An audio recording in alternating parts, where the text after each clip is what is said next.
Welcome to the Great Basin Seasonal Outlook for June through September. Over the last 30 days, we've seen temperatures above normal over eastern, southern, and parts of western areas of the Great Basin, and even over parts of southern Idaho. Very dry conditions continue over the southern and eastern half of the Great Basin.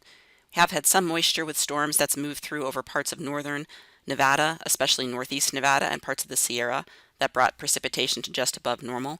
And storms also brought some above normal precipitation to parts of western Wyoming and far eastern Idaho. Since October 1st, the beginning of the water year, we still have well below normal precipitation across the Great Basin. Only some areas that have seen moisture in northern Nevada and parts of western and eastern Idaho and Wyoming have seen a little bit higher precipitation, but still below normal for what we would have seen throughout this period. Currently, we have a couple of large fires that have developed recently over the last week or so across the Great Basin over southern and eastern Nevada and into parts of northern Utah. We will continue to see likely large incidents emerge over the Great Basin here in the coming months. Soil moisture still remains very low over parts of Utah and also over western Nevada, the Sierra Front into California. Also, we're seeing some drying in the soil moisture up into parts of central and southern Idaho. Currently, our ERCs in the north have been increasing rapidly over Idaho with very warm and dry conditions we've been seeing recently. So they are above normal across the area and approaching records in some areas, but many areas, again, still creeping up to the above normal status.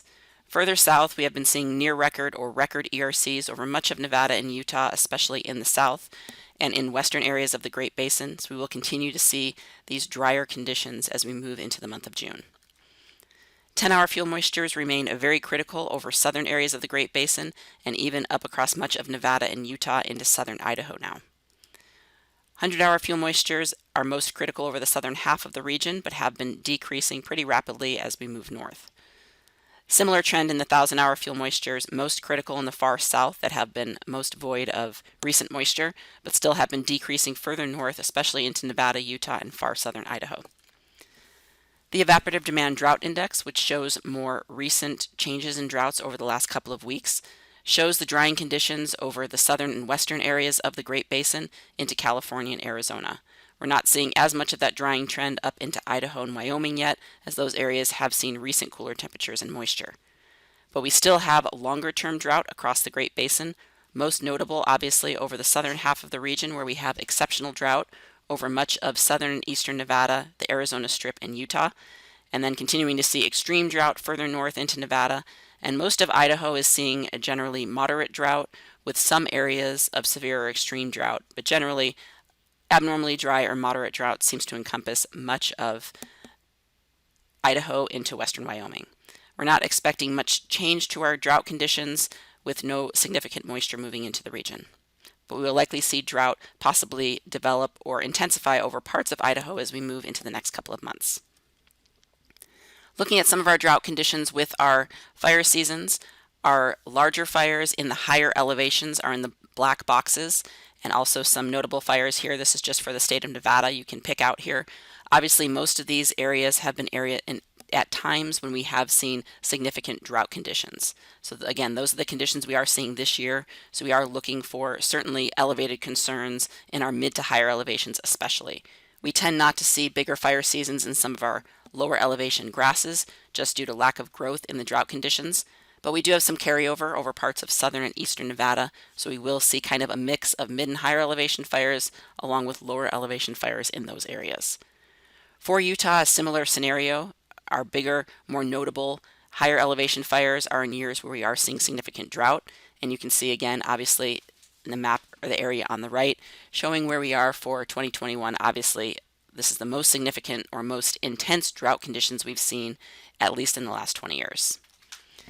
In Idaho, we tend to see our bigger fire season in years that we don't have more significant drought. So again, this year we are again in that moderate drought stage, so sort of a mix where we could see some problem areas when we get especially towards later in June and July and August up north.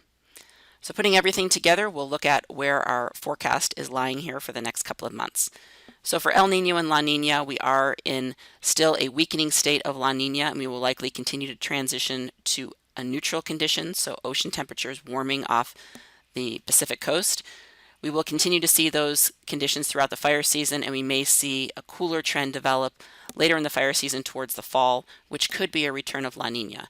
It will be something we'll be watching, as this could shut off the monsoon early for parts of the west. Looking at the 8 to 14 day outlook, taking us from June 8th through the 14th, showing some cooler conditions along the west coast, pushing into the western side of the Great Basin, with still very warm conditions over the eastern half of the region, and still looking for a very dry signature throughout the month of June. So again, we will see some low pressure systems move in at times, bringing us some breezy conditions and also some cooling temperatures, but likely the ridge of high pressure will just rebuild, and we are looking at a pretty warm month for the month of June for the basin. So again, for the entire month of June, showing that warm signature with some dry conditions, especially in the north.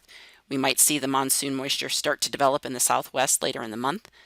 And then looking for July through September, still above normal temperatures expected, and we're looking for any below normal precipitation for this area, generally being in the north to parts of Wyoming to the far eastern side of the basin.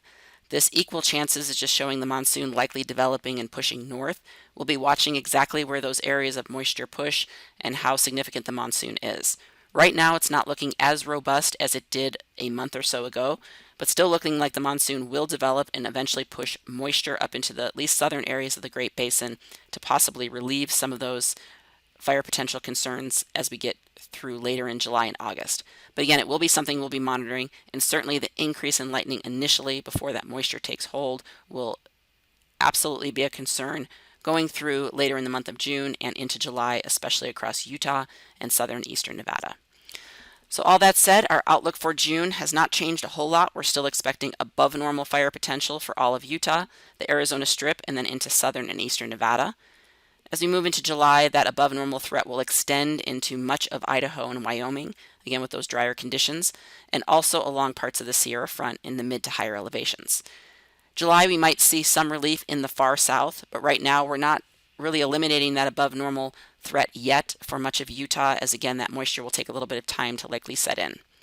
By August, hopefully the southern half of the Great Basin will see some of that moisture, and that above normal fire potential threat really pushes into the northern side of the Great Basin, but also into the mid to higher elevations of the Sierra Front that will largely be on the fringes of that moisture to the west. And then by September, we still could see some above normal conditions across Idaho and Wyoming. We will be watching parts of Utah if that monsoon does shut off a little early. We could see some areas in Utah pick up again late in the fire season towards September, but that'll be something we'll be monitoring. And then also along the Sierra Front, until that moisture really pushes into some of these areas, or we get later in the season, exiting the end of season, we likely will still see those above normal conditions just with the dry mid to higher elevations. That concludes our seasonal forecast for this month. Check back next month for the latest updates.